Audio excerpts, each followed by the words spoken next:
Hello guys, welcome to my YouTube channel Study with Muskan. So here we are with the new topic and the new video, and today's topic is personality.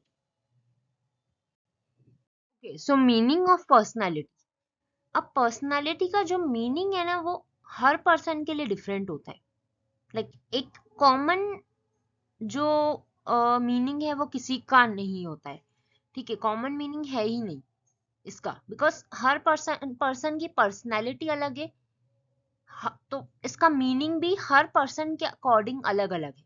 Different people according to their different perspective इसका meaning जो भी meaning है ना वो personality का हर इंसान के लिए बदलता जाता है, क्योंकि हर इंसान की पर्सनैलिटी अपनी अपनी है, हर इंसान का स्वभाव अपना है. ठीक है, नेचर अपना है, तो उसके अकॉर्डिंग पर्सनैलिटी का जो मीनिंग है वो भी सेम नहीं हो सकता है, वो भी चेंज होता है पर्सन टू पर्सन. ठीक है, जो पर्सनैलिटी वर्ड है वो परसोना से आया, विच मीन्स मास्क. वो लैटिन वर्ड है परसोना और उसका मतलब होता है मास्क. ठीक है, मुखौटा. एंड पर्सनैलिटी एक बहुत कॉम्प्लेक्स और मल्टी डायमेंशनल कंस्ट्रक्ट है, जिसमें हर इंसान के परसेप्शन अलग हैं, हर इंसान का एटीट्यूड अलग है, बिलीव अलग है, वैल्यूज अलग हैं. तो ये एक बहुत कॉम्प्लेक्स चीज है. आप खुद ही देखोगे, एक ही घर में अगर 4 लोग रह रहे हैं तो चारों का नेचर अलग है.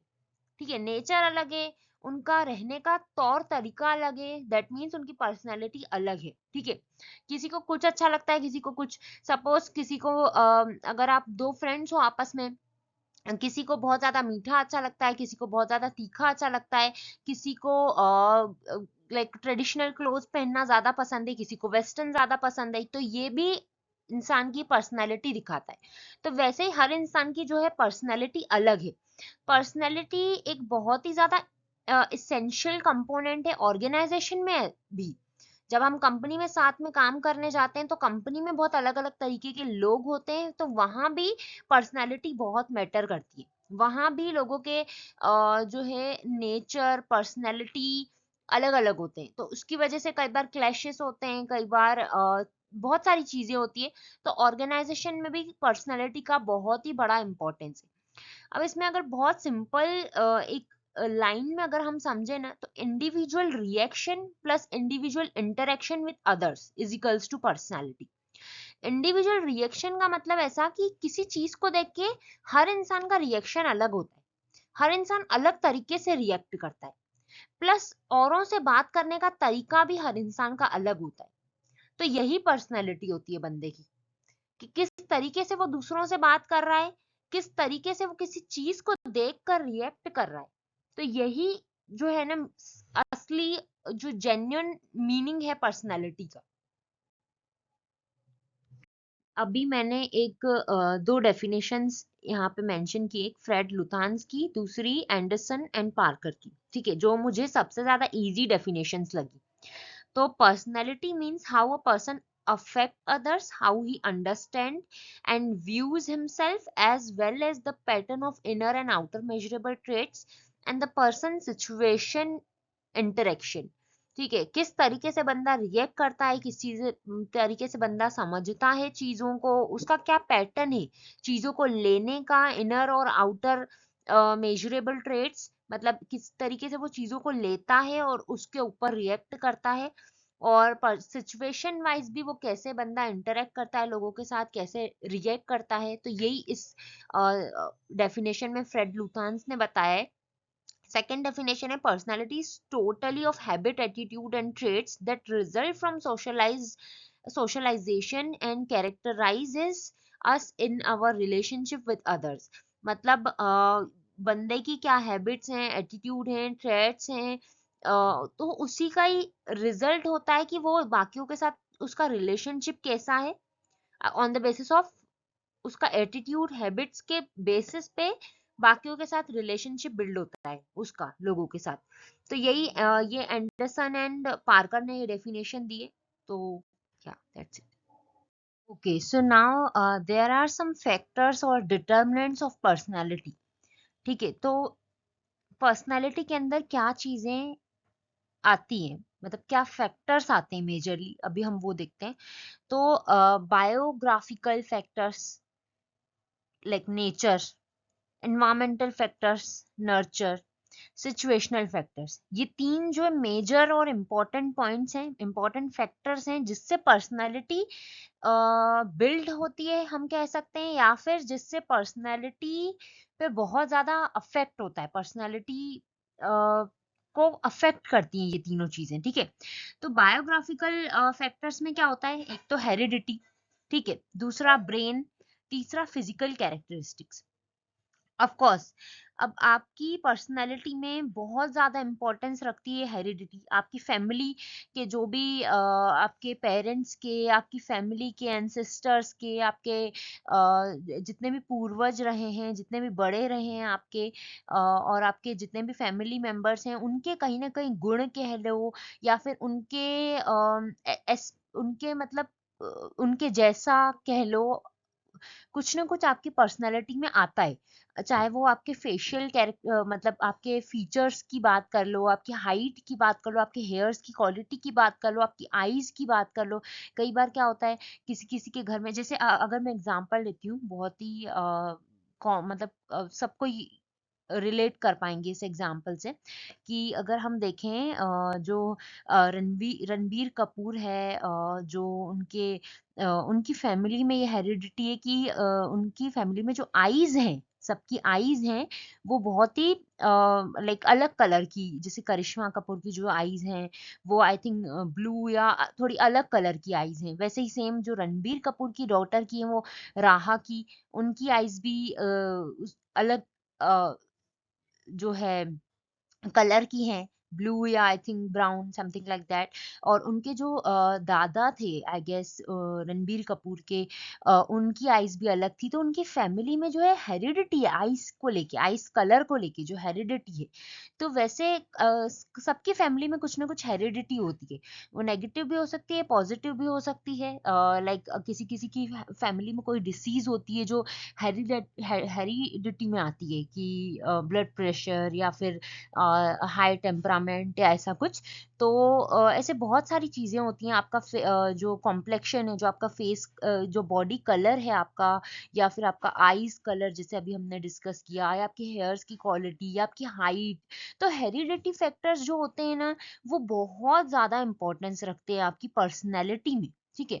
फिर ब्रेन, आपका इंटेलिजेंस लेवल जो है वो भी बहुत ज़्यादा इम्पोर्टेंट एक पार्ट है, एस्पेक्ट है आपकी पर्सनैलिटी का। आप कितने ज़्यादा इंटेलिजेंट हो, आपका माइंड किस तरीके से काम करता है, आपकी सोच किस तरीके से है, वो भी कहीं ना कहीं मतलब बहुत ज़्यादा इम्पोर्टेंट फैक्टर है पर्सनैलिटी का। और वो भी कहीं ना कहीं आपकी फैमिली से भी आता है, मतलब इंटेलिजेंस लेवल, या फिर आप आपका ब्रेन की, आपकी सोचने की कितनी क्षमता है, तो वो भी चीज पर्सनालिटी में बहुत ज्यादा इंपॉर्टेंस रखती है। फिजिकल कैरेक्टरिस्टिक्स, जैसे कि या फिर एज, जेंडर, एजुकेशन लेवल, आपका मैरिटल स्टेटस, तो ये सारी चीजें ये बायोग्राफिकल फीचर्स में आती हैं, जो कि इसको हम बोल सकते हैं नेचर आपका बिल्ड करती हैं, आपकी पर्सनैलिटी का ही पार्ट है। आपका नेचर भी आपकी पर्सनैलिटी का एक बहुत बड़ा हिस्सा है, बहुत बड़ा पार्ट, ठीक है। अब हम इन्वायरमेंटल फैक्टर्स पे देखते हैं, जो कि नर्चर्स जिसे हम कहते हैं, social factors and cultural factors. Social factors मतलब आप जब आपका जो माहौल क्या है आपके घर का, आपका इन्वायरमेंट क्या है, आपके फैमिली मेंबर्स, आपकी सोसाइटी कैसी है, तो उससे बहुत ज़्यादा फ़र्क पड़ता है आपकी पर्सनैलिटी पे। आपकी सोसाइटी या आपकी फैमिली मेंबर्स किस तरीके से सोचते हैं, मतलब नैरो थिंकिंग है या ब्रॉड थिंकिंग है उनकी, तो उससे आपकी पर्सनैलिटी डेवलप होती है। बचपन से जैसा आप सीखते आते हैं, जैसा आप सुनते आते हैं अपनी फैमिली से, जैसा आपने शुरू से बचपन से अपनी फैमिली में आपने सीखा है, या अपनी सोसाइटी में, या अपने स्कूल से, अपने कॉलेज से, अपने दोस्तों से, अपने मोहल्ले के दोस्तों से, या जहाँ भी आप रहते हैं बिल्डिंग के दोस्तों से, जिनके साथ आप बड़े हुए हैं, जिनके साथ आप उठते बैठते हैं, जिन लोगों के साथ, तो वो लोगों के साथ आपका वैसा माइंडसेट बिल्डअप होता है, वैसा आपकी आपके दिमाग में वैसी चीजें आती हैं, आप जिन लोगों के साथ रहते हो। तो जैसा आपका एनवायरनमेंट होता है ना, वैसा आप सोचने लग जाते हो, वैसे आपकी एक सोच बन जाती है। तो ये सारी चीजें में बहुत ज्यादा अफेक्ट करती हैं। तो एनवायरमेंटल फैक्टर्स भी आपकी पर्सनैलिटी का एक बहुत ही बड़ा हिस्सा है। ठीक है, अगर आपकी फैमिली में सब नैरो माइंडेड हैं और आप नैरो माइंडेड लोगों के बीच में पले बड़े हो, या आपकी सोसाइटी में ऐसे लोग हैं जो बहुत ही ज़्यादा नैरो माइंडेड हैं, कम छोटा सोचते हैं, तो फिर कहीं न कहीं वो आपकी पर्सनैलिटी पे कुछ न कुछ छाप छोड़ता है, कुछ न कुछ इफ़ेक्ट डालता है, ठीक है? तो फिर आपकी पर्सनैलिटी वैसा बिल्डअप होती है। अगर सब लोग आपके आस-पास जो है वो ब्रॉड माइंडेड हैं, सब बहुत अच्छा बड़ा-बड़ा सोचते हैं, तो आप भी वैसा सोचने लग जाओगे कहीं न कहीं। तो कुछ न कुछ ऐसा अफेक्ट करता है। आपके एनवायरमेंटल फैक्टर्स बहुत ही ज़्यादा इंपॉर्टेंस रखते हैं आपकी पर्सनैलिटी में। कल्चरल फैक्टर्स आपकी बिलीव्स क्या हैं, वैल्यूज़ क्या हैं, टेक्निक्स क्या हैं, या आपके फैमिली मेंबर्स या फिर आपकी जो आस-पास के लोग हैं वो किस चीज़ में ज़्यादा बिलीव करते हैं, या उनकी क्या वैल्यूज़ हैं। तो जैसे-जैसे मतलब एक चाइल्ड, एक बच्चा जो है बड़ा होता है, तो उसकी वैसी-वैसी जो आस-पास में वो देखता है ना, वैसी पर्सनैलिटी उसकी बिल्डअप होने लग जाती है। सिचुएशनल फैक्टर सिचुएशन के अकॉर्डिंग, ठीक है, जैसी सिचुएशंस आपकी लाइफ में आती हैं, तो सिचुएशन एक बहुत बड़ा हिस्सा है आपकी लाइफ का। जैसे जैसे आप देखते हो अपनी लाइफ में, आपकी लाइफ में जैसी जैसी सिचुएशंस आती जाती हैं, जैसा जैसा आप एक्सपीरियंस करते जाते हो, उस एक्सपीरियंस से भी आप बहुत कुछ सीखते हो, और फिर उसी तरीके से आपकी पर्सनैलिटी भी बिल्डअप होती है। अब इसको थोड़ा सा डिटेल में भी हम आगे समझेंगे। ओके, अब अगर हम डिटेल में देखें, थोड़ा सा डिटेल में, तो हेरिडिटी मतलब transmission of qualities from generations to generations. हम जैसे मैंने आगे भी पहले भी बोला कि जो हम अपने फैमिली मेंबर्स या अपने जो एंसेस्टर्स, जो हमारे पूर्वज रहे हैं, बड़े रहे हैं, उन लोगों से हमारे अंदर जो है ट्रांसफर होती हैं हेरिडिटी, कुछ चीज़ें, उसकी को हम हेरिडिटी फैक्टर्स बोलते हैं। जैसे कि physical structure, facial attractiveness, temperament, muscle composition etcetera, बहुत सारी चीजें होती हैं। इसके अलावा भी ब्रेन जो है सेकंड बायोलॉजिकल फैक्टर है, जो हमारी पर्सनैलिटी को बहुत ज्यादा अफेक्ट करता है। तो ब्रेन जो है बहुत ही ज्यादा इंपॉर्टेंट रोल प्ले करता है पर्सनैलिटी फॉर्मेशन में। फिजिकल कैरेक्टरिस्टिक्स जो भी हमारे बॉडी के जो एक्सटर्नल पार्ट हैं, लाइक फेशियल फीचर्स बोल लो, हाइट हेल्थ बोल लो, ये सारी चीजें फिजिकल कैरेक्टरिस्टिक्स। और उसके अलावा एज एज भी एक बहुत ही ज्यादा लाइक पर्सनालिटी का ही पार्ट है, लाइक बायोलॉजिकल फैक्टर्स है। अगर हम ऑर्गेनाइजेशन के वे में देखें, तो एज के अकॉर्डिंग हमारी परफॉर्मेंस, हमारा टर्नओवर, एब्सेंटिज्म, प्रोडक्टिविटी, ये सारी चीजें बहुत अफेक्ट करती हैं, ठीक है। एज वाइज अगर अकॉर्डिंग टू द एज ये सारी चीजें ऊपर नीचे हो सकती हैं, लाइक परफॉर्मेंस या फिर एब्सेंटिज्म, प्रोडक्टिविटी, ये सारी चीजें ऊपर नीचे हो सकती है according to the age organisation में। जेंडर बहुत ज्यादा डिफरेंस नहीं है, बट ऑफ कोर्स अगर हम कुछ बहुत ज्यादा फिजिकल एफर्ट्स की बात करें, तो थोड़ा सा डिफरेंस आ सकता है मेल और फीमेल में। अगर बहुत ही ज्यादा फिजिकल एफर्ट्स या ऐसे कुछ चीज की बात करें, तो एजुकेशन हमारी डिपेंड करती है। ऑफ कोर्स अगर हम बहुत ज्यादा अच्छे हायर एजुकेटेड लोग हैं, उनकी सोच अलग होगी। जो थोड़े कम एजुकेटेड लोग हैं, उनकी सोच थोड़ी अलग होगी। तो डिफरेंस आ जाता है, एजुकेशन से बहुत बड़ा फर्क पड़ता है हमारी पर्सनालिटी पे। तो बस यही है। ओके, नाउ नर्चर और environmental factors. Environmental factors, four types of environmental factors या एटमॉस्फेयर कह लो: economical, social, cultural and political और लीगल एनवायरमेंट। ठीक है, तो अभी हम यहाँ पे दो टाइप के समझ रहे हैं जो कि बहुत ज्यादा अफेक्ट करते हैं पर्सनालिटी को। ठीक है, तो सोशल एनवायरमेंट, लाइक वही कि फैमिली फैक्टर्स, आपकी फैमिली बहुत ज्यादा एक इम्पोर्टेंट रोल प्ले करती है, या आपकी सोसाइटी जहाँ आप रहते हो, आपके फ्रेंड सर्कल, ये सारी चीजें बहुत ज्यादा सिग्निफिकेंट पार्ट है आपकी पर्सनैलिटी का।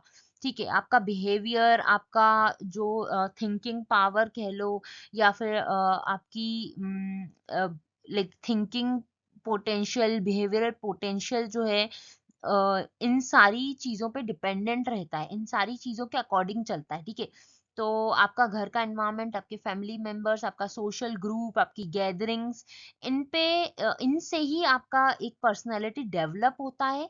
और इन्हीं सारी चीज़ों से आपकी पर्सनैलिटी में चेंजेस भी आते हैं, या ये सारी चीज़ें आपकी पर्सनैलिटी को बहुत ज़्यादा अफेक्ट करती हैं बेसिकली। कल्चरल एनवायरनमेंट जैसे कि इससे आपका इंट्यूशन बिल्डअप होता है, आपकी बेसिक वैल्यूज सोसाइटी में बनती हैं, आपका परसेप्शन बनता है, आप किस तरीके से किस चीज को लेते हो, किस तरीके से किस चीज को सोचते हो, तो वो आपका परसेप्शन बिल्डअप होता है। आपके वर्क एथिक्स, आपका बिलीव, आपका बिहेवियर कल्चरल चीजों से बनता है। सबसे बड़ा तो इंट्यूशन, जो इंट्यूशन कहते हैं, वो बनता है। या आपका एक रिलीजन फैक्टर भी इसमें कह सकते हैं। या फिर अगर एरिया जोग्राफिकल वाइज भी अगर हम देखें, जैसे अब साउथ के जो भी लोग हैं वो अलग सोचते हैं, नॉर्थ के लोग अलग सोचते हैं, तो ऐसे जो कल्चरल डिफरेंस आ जाता है ना, अब वो कल्चरल डिफरेंस रिलीजन की वजह से भी आ सकता है, या फिर इसकी जोग्राफिकल रीजन की वजह से भी आ सकता है, क्योंकि हर जगह पे कुछ अलग मान्यताएं हैं, कुछ अलग रीति रिवाज कह लो, या कुछ अलग सोचने का तरीका है, लोगों का काम करने का तरीका अलग है। और काफी सारी चीजें हैं, जो मान्यताएं बेसिकली जो है ना, वो अलग हो जाती हैं। अगर रीजन वाइज भी आप देखोगे ना, तो वो अलग है।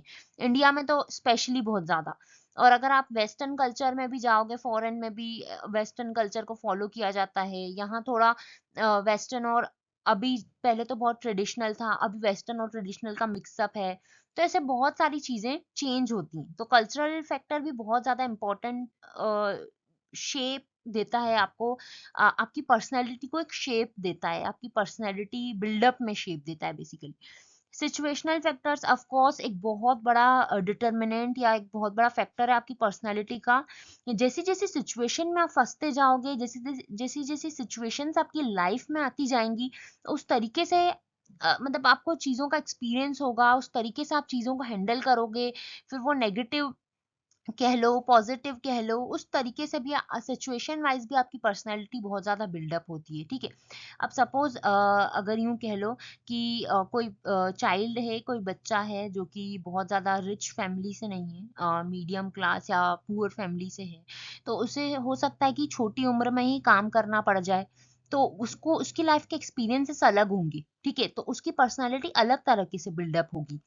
और वहीं अगर देखें कोई बच्चा है जो वो रिच फैमिली से बिलोंग करता है, या अच्छी फैमिली से बिलोंग करता है, तो उसे इतनी जल्दी काम करने की जरूरत नहीं पड़ेगी। वो पहले अपनी पढ़ाई पूरी करेगा, देन फिर वो काम करेगा, बिजनेस या जॉब वॉटेवर। तो उसकी जो पर्सनैलिटी, वो अलग लोगों के साथ उठेगा बैठेगा, उसके एक्सपीरियंसेस अलग होंगे लाइफ के, राइट।